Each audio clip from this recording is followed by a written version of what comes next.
Seorang wanita bernama Dea Permata Karisma, 27 tahun, ditemukan tewas di dalam rumahnya pada Selasa 12 Agustus 2025. Penemuan itu berlokasi di Desa Jatimekar, Kecamatan Jatiluhur, Purwakarta, tepatnya pada Selasa siang. Menurut pengakuan ibu korban, Yuli Ismawati, sang anak ini ternyata sempat menerima teror berkali-kali sebelum akhirnya dibunuh oleh pelaku. Pelaku bahkan dilaporkan sampai masuk ke dalam rumah untuk memberikan tekanan kepada korban. Untuk informasi selengkapnya kami sudah terhubung dengan jurnalis Tribun Jabar yaitu rekan Dianza Falevi. Halo rekan Dianza, bisa dijelaskan bagaimana kronologi penemuan jasad korban ini bisa terjadi rekan dan siapa yang pertama kali menemukan?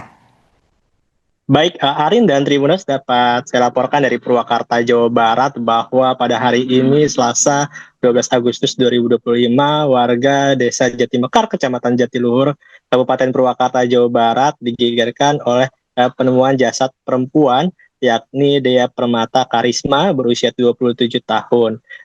Dea sendiri ditemukan oleh asisten rumah tangganya atau pembantunya bernama Ade. Ade saat itu hendak pergi ke warung pada sekitar pukul 11.30 waktu Indonesia bagian Barat, namun ketika kembali ke kediamannya, kediaman dari Dea ini, ternyata Dea yang sebelumnya sempat makan bareng, ternyata ditemukan dalam kondisi bersimbah darah dan dikabarkan langsung tewas di lokasi. Seperti itu, Arin. Apa dugaan penyebab kematian dari korban ini berdasarkan pihak berwenang rekan?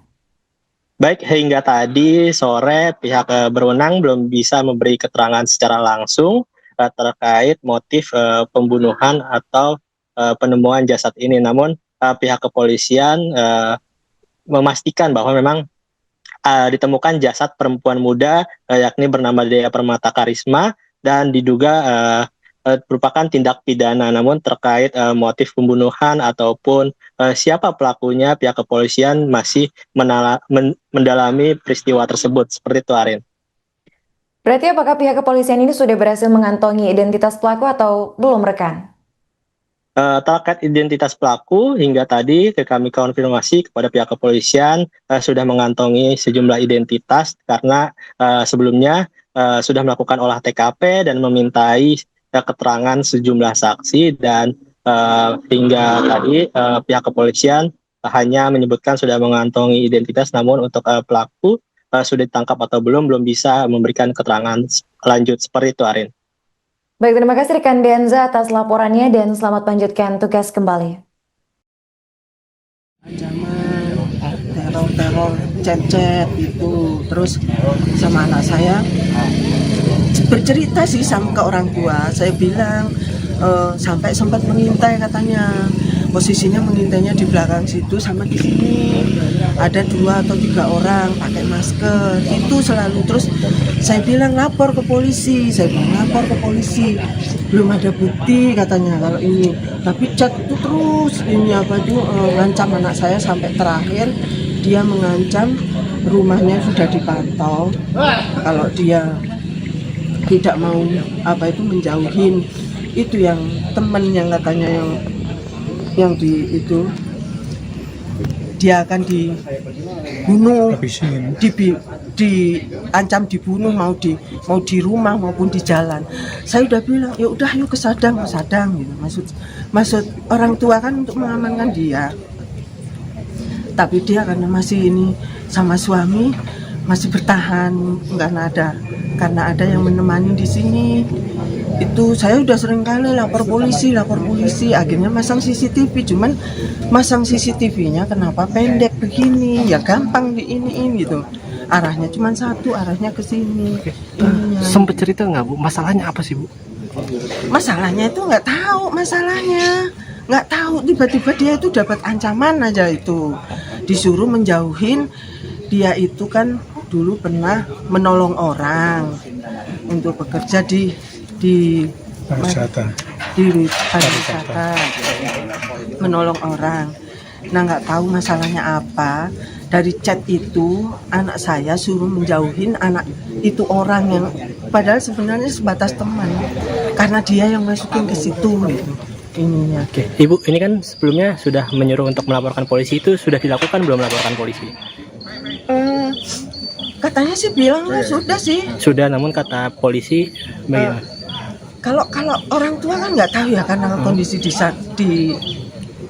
Sadang kan. Jadi menyarankan untuk lapor polisi katanya sih sudah laporan Babinsa yang di sini, laporan Polsek di sini.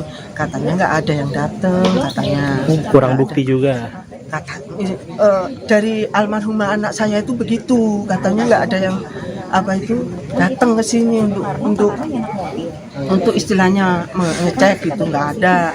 Dia bilang ya udah laporan ke Polres kalau kayak begitu. Saya malah sempat nyuruh suaminya juga suruh laporan. Kalau suaminya di mana kerjanya? Sama.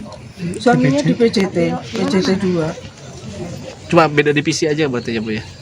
Sama istri. Anakku nggak kerja, nggak boleh kerja. Kemarin aja dapat panggilan di Jakarta aja nggak boleh sama dia, nggak boleh kerja. Nama lengkap siapa Ibu? Ini sedikit tahu peristiwa ini seperti apa sih Pak? Sebetulnya sih udah 3 bulan ini dia itu kena ancaman dari seseorang. Berapa kali dia masuk ke rumah ini, sekali pernah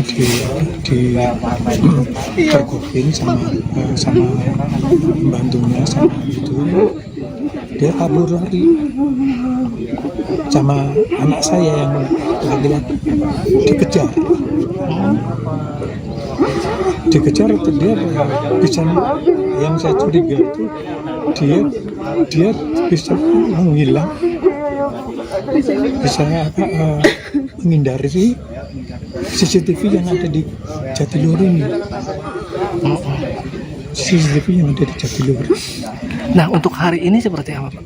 Kalau hari ini ceritanya kan gini, si anak saya itu habis makan dengan pembantunya, habis makan, terus pembantu itu disuruh ke warung. Peristiwanya itu ditinggal pembantunya.